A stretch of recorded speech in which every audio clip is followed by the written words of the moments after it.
Bonjour à tous et bienvenue sur ma chaîne YouTube Pauline, Objectif Bonheur. Aujourd'hui, nous allons parler de la simplicité volontaire.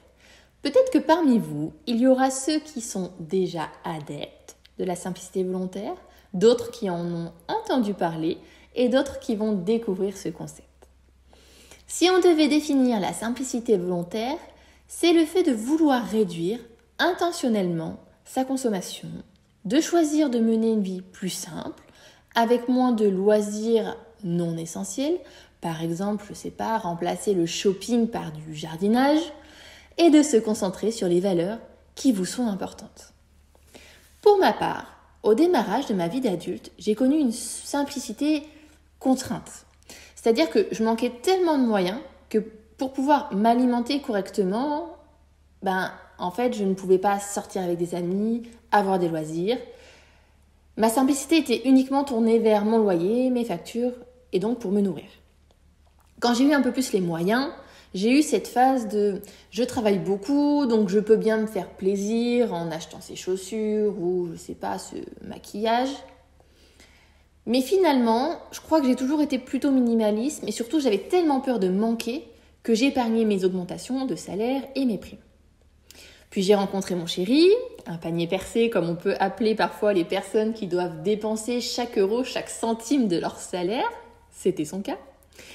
Et donc j'ai de nouveau été un peu bousculée. Mais malgré tout, j'arrivais toujours à épargner. Je crois que la période la plus difficile que j'ai eu à affronter, c'est l'arrivée de mon premier enfant. Ah là là, là ça a été vraiment un vrai changement pour moi parce qu'il y a vraiment une économie autour, une économie, un commerce même autour de la maternité et du matériel de puériculture que la tentation a vraiment été trop forte pour mon premier.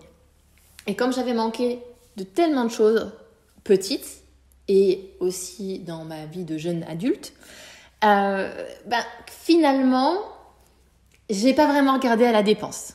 Mon fils est né, j'ai acheté toutes les semaines des jouets.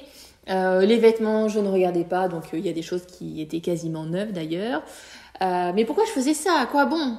Et en plus, la plupart du temps, ils jouaient plus avec l'emballage ou des choses qu'ils trouvaient dans la maison plutôt qu'avec les jouets que j'achetais chaque semaine. Alors j'ai commencé par beaucoup moins aller dans les magasins.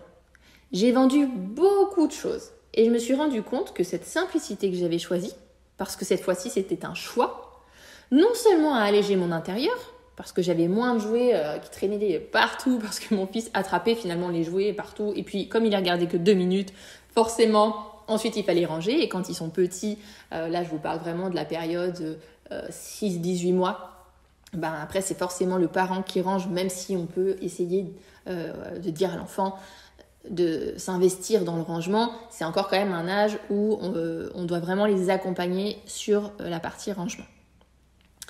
Et donc, non seulement ça a allégé mon intérieur, ça a gonflé mon compte en banque, oui, parce que forcément, je n'allais plus toutes les semaines dans des magasins, et en plus de ça, j'ai vendu ce que j'avais en trop. Et je me sens tellement plus en cohérence avec mes valeurs d'avoir simplifié ma vie. Maintenant, mes enfants ont des cadeaux uniquement pour les anniversaires et Noël. Mais je mise surtout sur des activités en famille. Par exemple, cette année, on a eu des places pour des parcs d'attractions, des moments donc en famille. Nous allons aussi partir en vacances avec notre famille. Voilà, donc ça fait partie des cadeaux de Noël qu'on s'est un peu tous offerts cette année. On va faire du vélo, on fait de la randonnée, des jeux de société. Et finalement, et peut-être bizarrement d'ailleurs, ce sont les choses les plus simples qui nous conviennent le plus, nous apaisent le plus et nous rendent le plus heureux. Rien que d'éviter de prendre ma voiture le week-end et de ne pas aller faire les magasins comme j'aurais pu le faire il y a quelques années de ça, ça me rend tellement heureuse. Après une semaine à travailler à 40 heures, courir, récupérer les enfants le soir, faire à manger, entretenir la maison, bref, le rythme infernal qu'on connaît toutes, prendre simplement le week-end, prendre le temps, est un vrai luxe et c'est gratuit. Encore une fois, je crois que le Covid m'a ouvert les yeux sur cette partie-là. Le fait de ne pas pouvoir sortir et faire ce que je pensais vouloir, comme les magasins, ça m'a appris de nouveau à prendre mon temps. Et putain, qu'est-ce que ça fait du bien Pardon pour le gros mot, mais voilà, ça fait du bien.